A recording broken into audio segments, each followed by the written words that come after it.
Welcome to Worlds Apart, Words Together, where best friends share laughter, stories, and unbreakable bond. Hello. Welcome back, everyone. We are so glad that you're here. Yes. We are. Today, we are going to be talking about a very, I think, interesting topic. We're going to talk about digital detoxing and then specifically for the summer. So, we're going to go into what is digital detox. We're going to be talking about the benefits of doing a digital detox, and we're also going to give you some tips on how to do this. Yeah, and I think this is often touched on a lot, especially with our generation, the generation coming up behind us, about not being so addicted to screens or phones or the online networking because everything is that you have phones, you have video games, most people's work are online, everything's online, and just understanding as positive as that has helped society in some ways, there is a negative part of that is kind of downplayed, but it is negative towards you and your health and wellness and happiness and such. And I think it's such an important topic to really understand and dive into and just explore. I would agree. And especially, we are a few weeks out of summer or away from summer. And I have to say, the weather here has been absolutely horrendous. It's been raining literally all the time. It's gone so far that we have this one road leading towards our city, and it has a little small lake thingy, and the water has just gone over the edge towards like the road, and the entire biking path is just covered in water. Like ducks are swimming in it. That bad. Oh, Um, here it's been hot, just awfully hot. no, I wish here it's been No, so you bad. do Like, not wish you. It's been like between 92 and 102 Fahrenheit, so it's been like 34 to damn. 38 Celsius, humid, Yeah, like that is also bad. grossly humid. Honestly, I'd rather have the rain than that. Yeah, yeah. Because at least here it cools down at night, so it's still No, comfortable to sleep. No. no, Okay, it's so for so you, summer is sad. already there. Oh yeah, summer started like a month ago. It's Yeah. trash. It's awful. Yeah. Yeah, just not a good thing. Yeah, well, for us, it hasn't, but regardless, whether or not the weather says so, summer is coming, which means it would be a perfect time for doing a digital detox. Now, what is a digital detox, you might wonder? You can hear it in the name probably, but basically it involves just taking a break from the digital devices. It could be your phone, your computer, your tablet, your television, whatever it is. We use our laptops, our phones a lot for school and work, and for people our age, I think, who are listening to this are finishing up school, so they won't need to be on their laptops as often. Utilize that. Take a step away from that laptop. And we're saying that because the goal of this episode basically is for you to be able to reduce stress and improve that overall well being by disconnecting from that digital world and then reconnecting with what is around you. Yeah, and the as much good as and freedom that the digital world has brought, and there's pros and cons to that, and we won't go down that rabbit hole, but there is a part where it does become an addiction. It becomes where you physically feel like you have to be on it all the time, especially if it's like TV, just watching shows on Netflix or Hulu or whatever subscription you have. Computers and tablets, like just scrolling on social media or YouTube, or again, whatever apps that you utilize, it's it's almost like it messes with like the most intricate part of our being, like our Yeah. hormones, our brain reactivity and connectivity, just mental health overall, physical health overall, especially with obesity and all these other physical aspects as well. And there is such a positive part and huge part of just connecting with the physical world, or like human to human interaction, Yeah. nature to human interaction, that we don't realize that we're missing, and that missing that causes such that negative um, impact on us.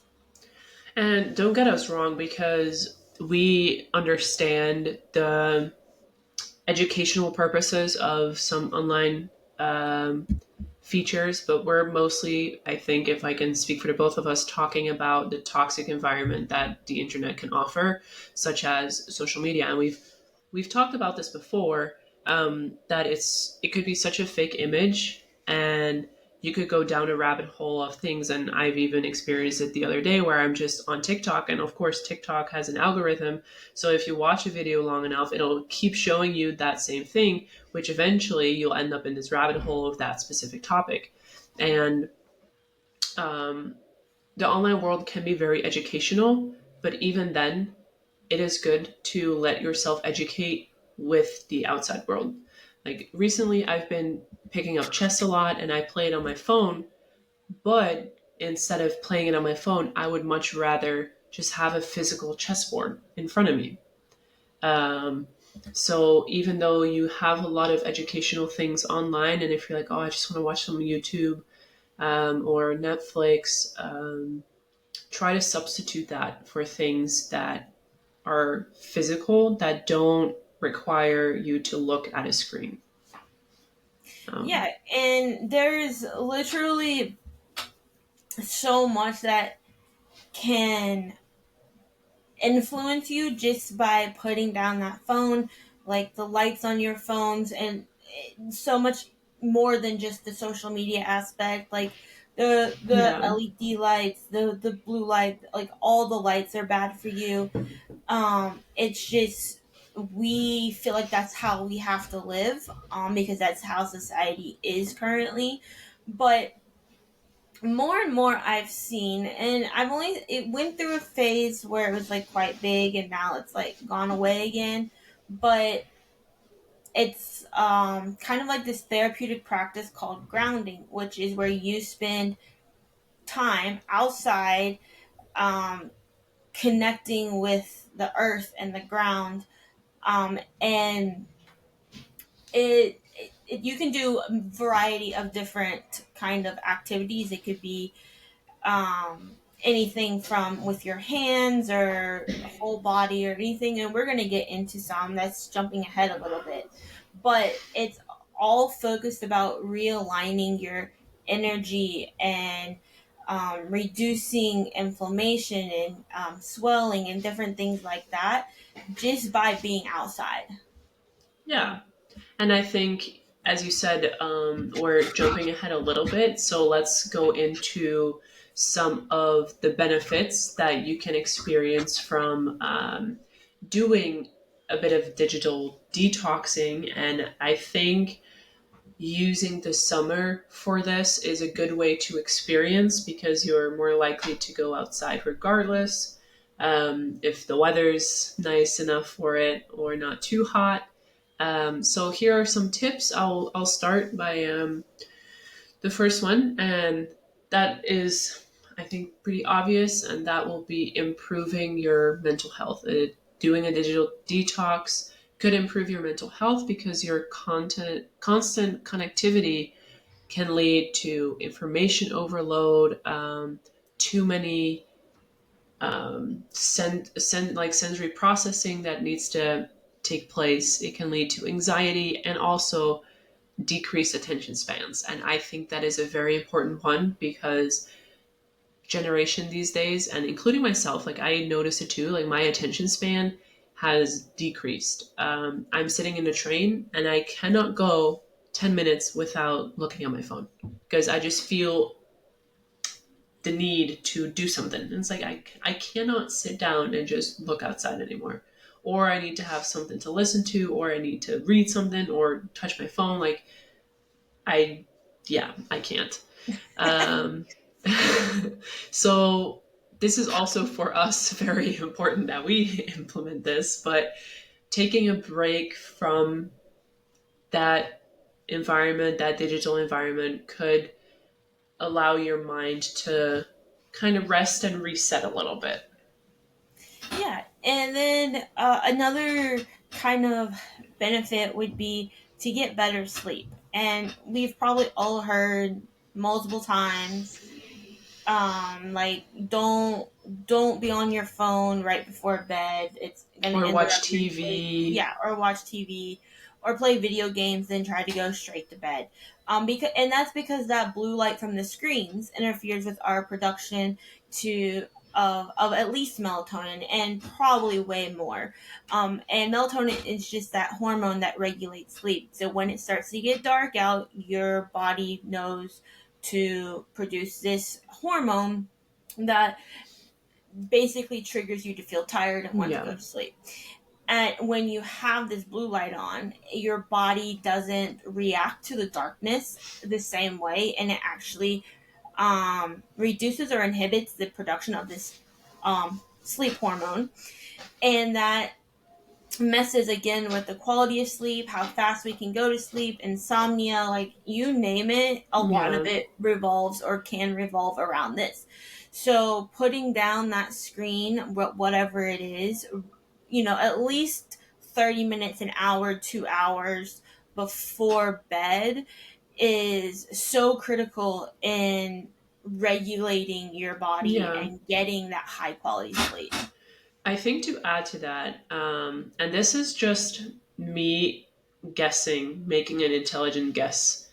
Because in summer, in a lot of places around the world, it tends to stay light out later also, which is also why in during the summer months, like we don't tend to get as tired earlier because it's light out. Like right now it's 9 o'clock and the sun is still out. Hmm. Um, so your body already doesn't produce as much melatonin during those summer months. So then even being on your phone increases that level more. So it's even more important to put away those devices and just do something else to calm yourself and to get ready for bed. Yeah, Um, 100%. I still think that just a slight difference that your body is still will react to the sun being out. Like it still probably has a similar uh, circadian rhythm. Whereas if you have a blue screen, I think it does tend to hinder those yeah, sleep hormones a little bit more in a more um, bad way, whereas just the sun being out, I think, although yes, your body does tend to stay up more and all that kind of stuff, I think it is less naturally affected. Now, yeah, that's just me going off of information I've learned, but, and it's not obviously 100%, yeah. I fact mean, check, but um, it makes sense. it is from my knowledge, work at least close in that way. So, Yeah. again, just put those phones down. Go for a walk right before bed. Doesn't have to be fast. Just like walk around a block, or Or do a um, puzzle, like a yeah, little puzzle book. exactly do something that's like more tangible, that's more interactive than just Yeah. sit and exercise your thumb because your thumb has enough exercise. It's so funny because yesterday I was talking to my mother and she was looking at me while she was speaking to me, but she was still going like this. And I was like, Mom, what are you doing? Like, you're looking at me, but you're also scrolling. She's like, yeah, I don't know. It's just automatic at this point. I'm like, yeah. Oh my goodness. But to go into that though, the next point I think is also very important, and I notice it more and more. People in social situations are on their phones. When people Yes. are waiting for the bus, when people are waiting in a train, sitting in train, it's always like this, looking at their Hmm. phone. And I think it's very damaging for our relationships. People can't go and have a dinner without being on their phone. At home, we have the rule whenever it's dinner time, we are not on our phones are off the table. Whenever we have coffee together, it's socializing time, you put your phone away. And doing that digital detox kind of forces you to be present in the moment, and which is weird, right? We are social humans, so we got to be social. And it'll foster deeper connections with family and friends because you are having conversations with them. You are not constantly looking at your phone. Like, it's okay to turn off your phone on days that you don't want to be disturbed. Like, if you don't have anything expecting, or if you don't need to do anything on your phone, just turn it off and put it away and enjoy the nice weather. Enjoy some conversations. There's this one example I would like to give, if you don't mind, where we were at Michael's senior dinner. I may have mentioned it before. And Michael and I were eating. There were four other people, all just eating and being on their phone. They were like fucking farmers. It's like, what are you doing? We are sitting with six of us, and four of them are on their phones. Yeah, I can't stand how being on your phone or any device has literally made it to like every aspect of our behavior. What, like, for me, like on the train or like waiting at bus stop, like that doesn't really even bother me. It But doesn't bother me, but it, it's just typical. yeah, for me, what bothers me is like what you were saying, like at a dinner table or like out to dinner with friends. Like, why are you paying money for a meal to hang out with someone if all you're gonna do is be on the phone? Right. You Like, might as well just stay home. exactly. And then I was actually talking to Hunter with this as we were driving back from his work yesterday, because he had told me, he was like, yeah, someone at his other dealership that he used to work at before his promotion got fired for being on their phone too much, and the guy who Hunter replaced earlier this year at his new job, at his new dealership, was fired or left or let go or whatever word you want to use for being on his phone too much. And I told Hunter, I'm like, I don't know where the crossover was, because I know back in 2000, let's just say 2019, like pre-COVID, and maybe COVID is the fine line, I don't know, but pre-COVID, when I was applying for jobs, it was, you're at work, your phone goes in a locked locker or whatever Yeah. until lunch break or small break or whatever, and then you can get your phone back out, and then it goes back locked away until you Right. do whatever. Like, I I'm don't like, know where it went I wrong. I don't know where the crossover was, where it's completely fine to have your phone out for Like just cause, 24/7. so that you can scroll social media when you're supposed to be working. Now, I understand if you have a family or a friend or some sort of emergency that you know you are expecting a call or a text, or it could be kind of urgent. Fine, whatever. But for people who are working and who have to answer phones or interact with human customers or even online customers, whatever, they're rushing the job. They're not doing it correctly. It's not done up to standard because all they want to do is spend their attention span by scrolling TikTok or Instagram or Reddit or whatever else you're Yeah. on. Like, it blows my mind because I'm like, you're at work, that part waits until Yeah. you're at home or you're on break or whatever. Like, why is Well, that the center of our workday now? I think this can go straight into our next point if you want to make that nice little Yeah, I mean, our next transition into point. that. Yeah, our next point is increased productivity. Um, Again, kind of as my little rant was, taking taking away that digital screen when it's used purely just for time filler, is so useful because I mean we probably on average spend, I don't know, what would you say, 5+ hours a day on, Yes. maybe even more, on a Just on screen the phone, doing, I think. yeah, doing absolutely nothing productive, just sitting there scrolling and looking at, Yeah. and in all reality, pointless content. Yes. And When, which is funny because we, as you know, we want to promote our podcast too, and we utilize, and every other content creator utilizes this flaw of people of like, oh, they're just scrolling, oh, let me post videos so people can scroll and look at us, yeah, but it's just like you're utilizing it because people are yeah, doing it.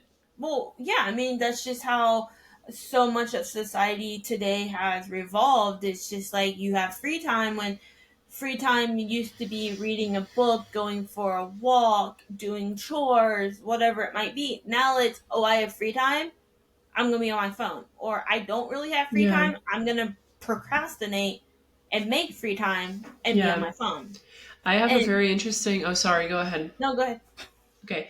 I was listening to a podcast episode the other day, and they were talking about how to define productivity. And this is going to be one of the episodes that you'll see in our like monthly episode recommendations. Um, but he defined productivity in doing something that makes you happy towards your end goal or whatever. And he was talking that he felt so much more productive and better about himself if he spent 4 hours at night editing his YouTube post and podcast instead of watching 4 hours of Netflix.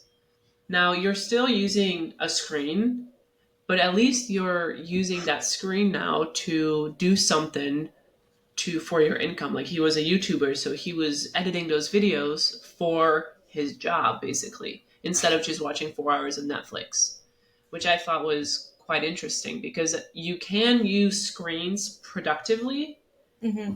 but you gotta find how to do it productively.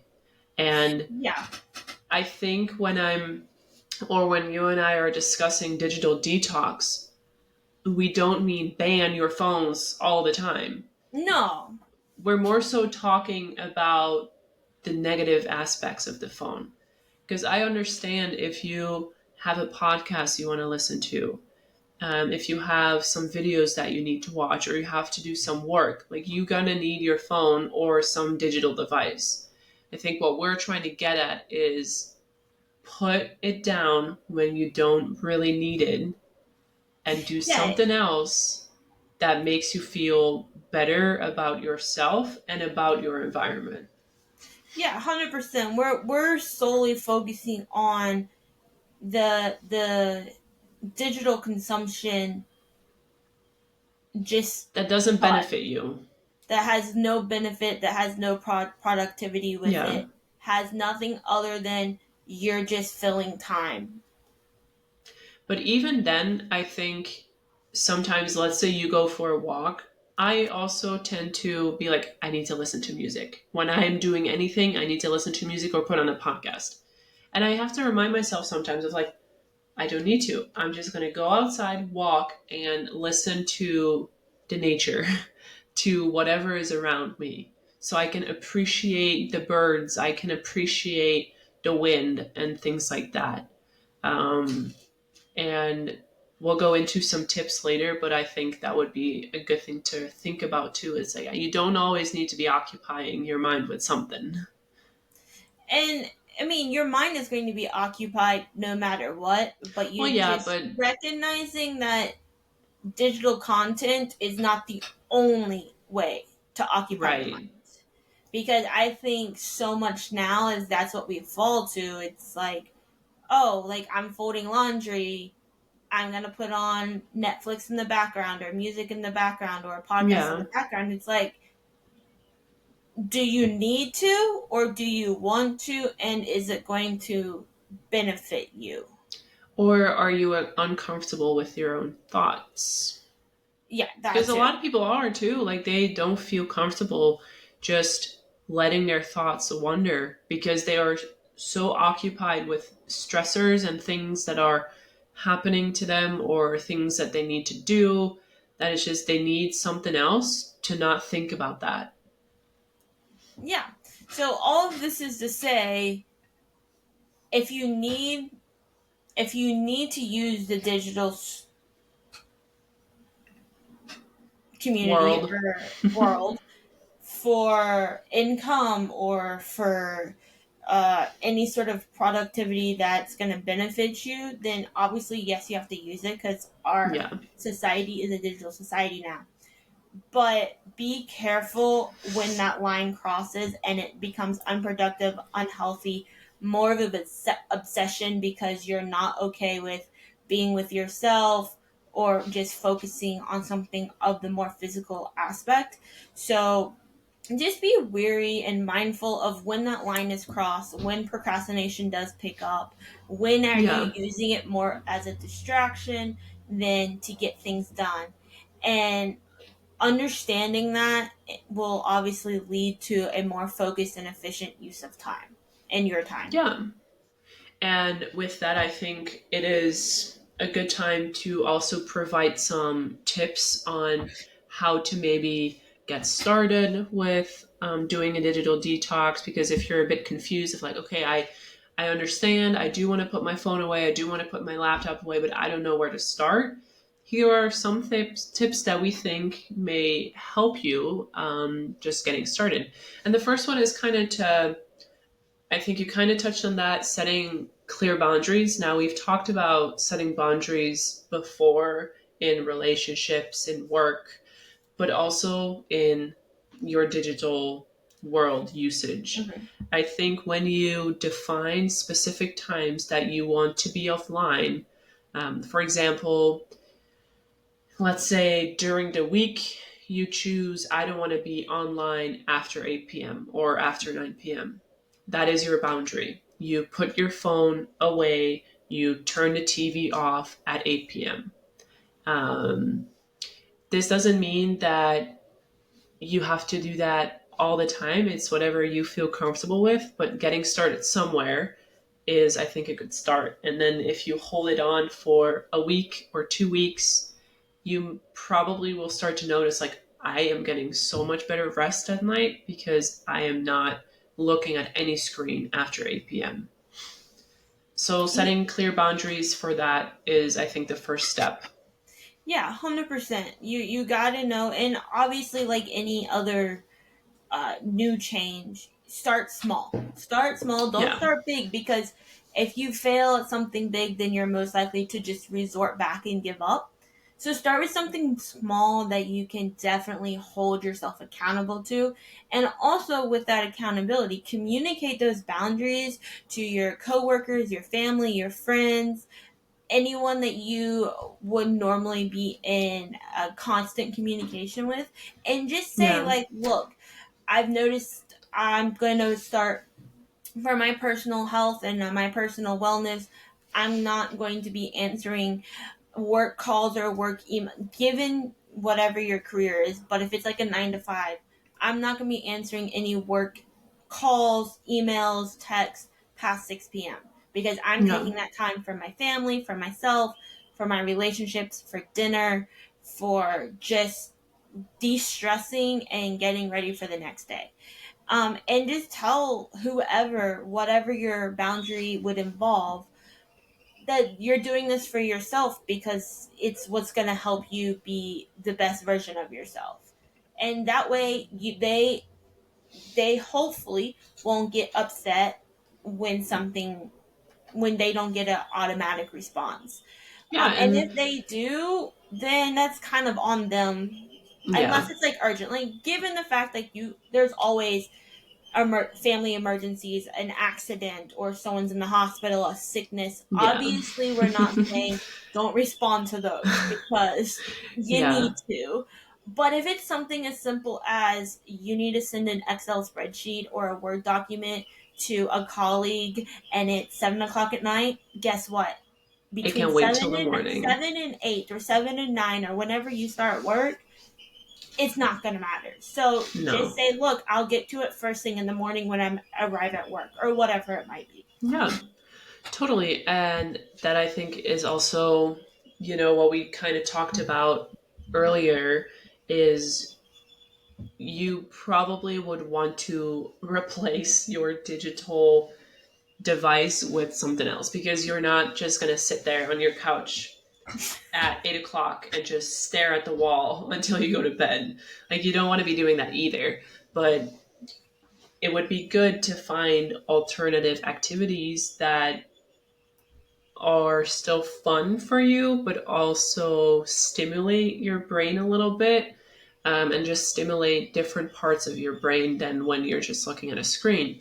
This could be anything. We've mentioned already going on a walk, doing some reading, um, playing chess, doing a puzzle, maybe find a new little hobby, start knitting, try a new recipe, like literally Drawing, anything. coloring. Coloring, yeah. And, oftentimes people relate those types of activities with old age. It's like, oh, but you're reading a book at 9 p.m., like you're so old. No, you're taking care of yourself because reading a book at 9 p.m. is so much better than watching Netflix or playing video games at 9 p.m. Um, People who struggle the most with sleep are the people who stay up late watching Netflix, playing video games. So, doing those other activities, going for a small walk, um, stimulate your body in a good way, and they will make your rest so much nicer. And that is also part of setting boundaries because you do have to tell yourself, like, okay, I am going to go out. And it's not always easy to do that, but it's, I think, a necessary step for you to feel better about yourself and, yeah, just bettering your own skin, I think. Yeah, and if you're unsure of where to start, a great tip is a lot of these apps or phones or I guess electronics have ways to track how much time you spend on each app. They have ways to track your total screen time. And each individual app, I know some of them have like notification reminders where, okay, you can set boundary or set times of like, I'm going to set um, for this app, I'm going to set a limit of 30 minutes a day or whatever you choose. So utilize those tools within those apps, within your electronics or whatever it might be, to first recognize how much time you're spending on your Yeah. screen, and two, maybe find ways to either put notifications or reminders or complete shutdown where you don't go onto those apps, to help Yeah. reduce that digital dependency and manage your screen time a little better just to get started. So, one girl that I was in my thesis group, she put her entire phone in black and white scale, Mhm. like grayscale, because we are attracted to colors. And if an app looks all colorful, um, you are more likely to stay on it.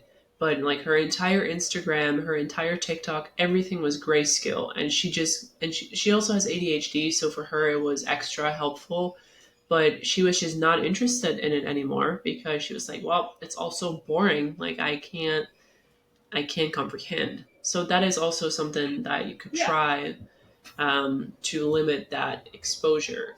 I am personally a big fan of trying to reconnect with nature. And it sounds very hippie like, but it really isn't because, it's nature is just so much fun. Yep. And Leah, she has a great example. She went camping this weekend. I did. And it's a, huh? I said I did. Yeah, yeah, you did. I thought you said I didn't. I was like, hold on, I thought you did. But that is just a great way to really put your phone away and start doing outdoor activities, making a fire, going for a Yeah. swim, going for a hike, We went kayaking. kayaking. Perfect. Again, those are the moments that you're like, damn, I feel good. And oftentimes people feel so much better after a day of doing that kind of stuff than after a day of just sitting on a couch and scrolling on their phones.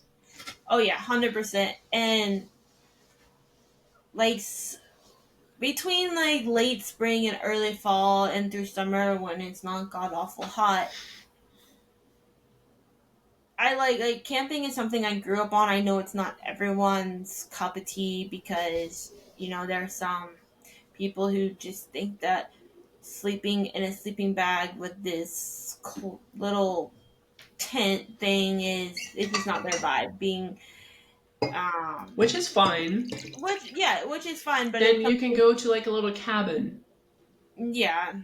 Um and I like the cabin style, I like the tent style. I've grown up my whole life doing tent camping, and it's just very simple. We don't make anything fancy for dinner, or for food in general. It's just bring the bare necessities, food and water, and like Yeah, enough, obviously, for how long you're going to be gone. And then sleeping bag, and then tent, and then that's about it. We like bring walking shoes. There's lots of uh, either hiking or just outdoor walking. And there's just something to getting up and seeing the sunrise and going to bed, or then seeing the sunset and going to bed. And then, you have campfires, which is always fun to make. And most of the time, unless you're like deep in the city trying to camp, and if that's your vibe, then that's just, I don't know. You need to get out and you'll like it way much better. But we like seeing the stars. Um, when it's dark out, you don't have any light pollutants or anything like that. Just getting out and just relaxing and listening to different sounds, whether it's water or birds or insects or whatever whatever it it might is. be. It's just it's so different to what we do normally. And it's kind of weird to think because that's how we all used to live, like Yeah, with bare minimum, with nothing, with no service, no data, no phone, no computers. Like you just right. did it. And we survived, so it We clearly clearly it have, worked. yes. Our So and to yeah, me, it's just great. Like I would do it every weekend if I could. yeah, It's yeah. So if you haven't done it, try it out. Just Yeah, pick a 100%. weekend and be like, hey, let's do this. Let's go for some camping or just for And you hiking. don't have to spend a lot of money. There's a lot of places where you can do for free, or like Yeah, I spent $20 for one night. If you're gonna have a cabin or a hotel room or anything like that, you're spending 80 for yeah. At 80 plus least like dollars four for a times as nicer much. place. You're Yeah, spending over 100. Like yeah, it's cheap, it's inexpensive, but it's such a great way to slow down, de-stress, and just get yeah, more in touch with nature, with the earth. Um, and just kind of forget about that digital side of scrolling or being in touch with everyone all the time, instant like responses and everything like that. yeah. So with that, I think we just want to say that this summer, just try to take that opportunity to step away from your screens and just immerse yourself in, you know, the world around you because we tend to forget that. And whether you're going camping for a weekend or you have some walks in the park or you're just sitting in your yard or garden, maybe doing some yard work, just try to reconnect with your environment and so it can provide you with a sense of peace, but also you can just be in touch with yourself. So I'd say embrace a digital detox this summer and try to enjoy the moments that you're in. Yeah, and I think it is odd the first couple days or even week that you try to do something like this, because all of a sudden you have time to fill that Yeah, you would not be scrolling or watching or whatever it might be. Like, you have to actually actively fill this. And it is odd and it is awkward the first couple times, because you just kind of you kind of sit there and be like, okay, what do I do now? What do I want yeah, to do? Because a lot of times I think we have forgotten, and it's a little bit of a tangent, but we have forgotten what we enjoy to do. We have yeah, forgotten what we like to do, because we have spent so much time just scrolling in our free time, that that's just what we do out of habit, out of nature. That's just what we do. But when that goes away, we have to relearn or re-recognize activities that we like doing, that we find enjoyable and relaxing and de-stressing, and that in itself is a whole learning experience. It's just reteaching or reconnecting with yourself again. yeah. So that is, I think, a great goal for this summer, and I'm definitely gonna try it. Um, I will, put my phone down more, and I've already been better about not being on my phone as much in the morning, where I'm getting out of bed immediately. What I've started doing is I force myself to get out of bed and open up the curtains, and then if I want to go back to bed, I will go lay down back in bed. But usually I'm like, no, I'm up now. There's no point. Oh yeah. So doing little things like that, try to reconnect with yourself, as Leah said, and we are curious to hear about your digital detox, and you can write us a letter because obviously you're not going to be on your phone. So no, but with that, we want to yeah, wish you the best of luck with the digital detox, and we want to thank you for joining us as we offer a glimpse into true friendship, where even though worlds may seem apart, the connection remains strong. Thank you guys. See you next time. Bye.